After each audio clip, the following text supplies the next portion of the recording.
We're at the Madison County Extension Office where we've talked to Gina No about March being National Nutrition Month. Hey, did you know Wallingford Media Group develops, designs, and manages websites?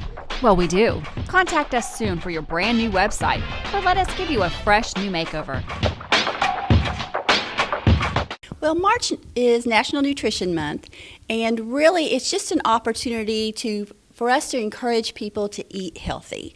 We always do that here at the Cooperative Extension Service, but it's an opportunity to give it a little extra push. Yeah, especially you're getting ready to get into spring and summer season, so lots of gardens being planted or already planted and they're getting ready to grow. Yes, we always encourage to eat locally grown foods and in-season foods, definitely if it's possible.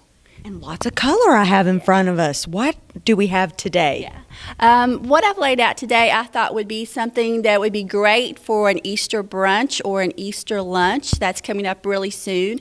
We do have a lot of colors here, but we of course are showcasing fruits. Not necessarily our locally grown fruits because there are not a lot of things in season in Kentucky, of course in March.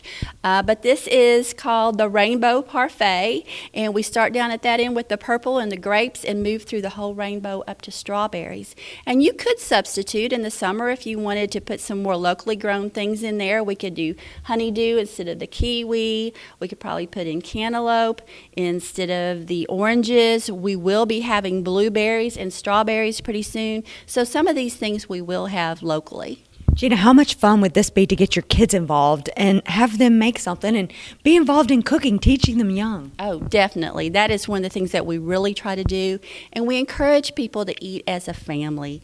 We know that a lot of people are busy these days, and that's hard to do, but there are so many benefits from that. One is getting the kids into the kitchen to help them cook and to teach them about eating healthy. But another is to have that family time and communication. There's been so much research done that says that kids that eat together with the family do better in school, they have better social skills. And a lot of people forget about eating at home, or they think it's going to be a lot of trouble, it's going to take a lot of time. But actually you're going to save money. You can control what goes into your food. You can control the fat, the sodium, the sugar. And really, you're probably not going to spend any more time, because if you figure in how much time it takes to go to the restaurant, sit there or stand in line or wait in line even in the car, and by the time you get home, you've not saved any time either. I know we were talking earlier about some healthier eating habits, watching your sodium levels, watching your sugar levels. Are there websites? How can we find out better ways and reading our labels, things like that? What do we need to do as a public? Okay, so we hear this all the time. Just because it's on the internet doesn't mean it's true. So I always recommend the first place I would go. It's called ChooseMyPlate.gov, and it is a wealth of information about eating well. There is information about eating on a budget. There are all sorts of recipes, and they're divided by different food groups and different nutrients. They have what they call the Super Tracker. So you can track the food that you eat each day as well as your physical activity. So that is a .gov that I would highly recommend. I would also look mostly at .govs and .edu's education sites. Like I said, just because it's on the internet doesn't mean it's true. And there are a lot of fad diets and things out there that you just really want to be careful about. It surprises me that a lot of people either don't know how to read the label correctly or don't take the time to read the label correctly, but it gives you a lot of information about the foods that you're buying at the grocery store. For instance, if you are concerned about sodium intake, right here it says how much sodium is in this particular product. So, and it tells you also that that's 20% of what you should have in the day. It has 480 milligrams, and it gives you the percent of the daily value. So if it's 20% or more, that's really pretty high. You want to go for the 20% or less on the things that we consider the bad nutrients. And I probably could think of a better way to say that, but things like salt and fat and sugar, we want less than 20% of. If it's something like The vitamins, A, calcium, those things, those need to be 5% or higher. So there's a lot of information on the nutrition label, and another thing that a lot of people don't realize is that this nutrition information right here is per serving, not the whole package. So if I look up here, and I'm reading upside down, but this says servings per container, I believe 4.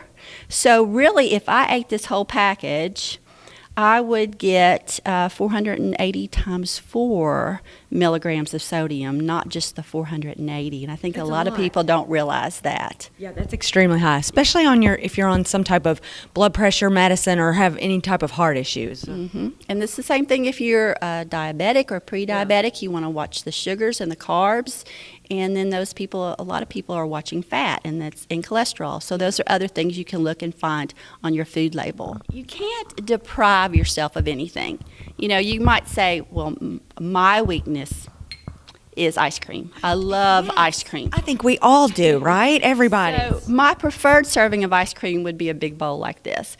But you know that's just not realistic. So really, a serving of ice cream, it's more like this. It's about the size of a tennis ball.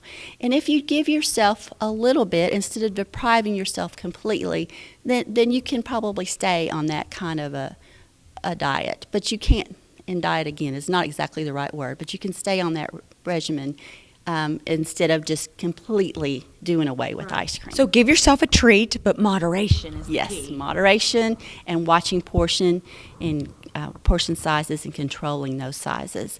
And there are some ways to remember things like that. Like a serving of meat is really supposed to be the size of the palm of your hand or a deck of cards. Ice cream, as I already said, is about the size of a tennis ball. Fruits, vegetables, again, about the size of a tennis ball or your fist. So those are little tips that you can keep in mind as what a serving should look like. You also want to look for whole grains. And again, that can be a little tricky with the labels. They'll say they'll say whole wheat, but the word you're really looking for is whole grains, and this is the symbol that you want to look for. Whole grains are better than refined grains because they have more fiber, and they haven't had all the nutrients removed from them. Which is like enriched, right? You Enriched. see that a lot, enriched bread, rich flours and things. They put the vitamins back in, but really you want to stay with the whole grains if at all possible. And there are a lot of different whole grains. Even for those people who are gluten intolerant or have to eat gluten-free diets, there's still a lot of different kind of whole grains that they can use. Wonderful. Lots of great tips for us. Thank you very much. So if we need more information, give us that website one more time and tell us your all's Facebook page too. Okay, the website that I talked about earlier is choosemyplate.gov. And like I said, there's lots of good information there. Or you can look at our Facebook here, the Madison County Extension Office, and we always post different things that we have going on here. We also have our own web page, and you can go through our web page to the University of Kentucky site where there are a lot of publications about nutrition. For more great stories like these, visit us on WBONTV.com or check out our Roku channel.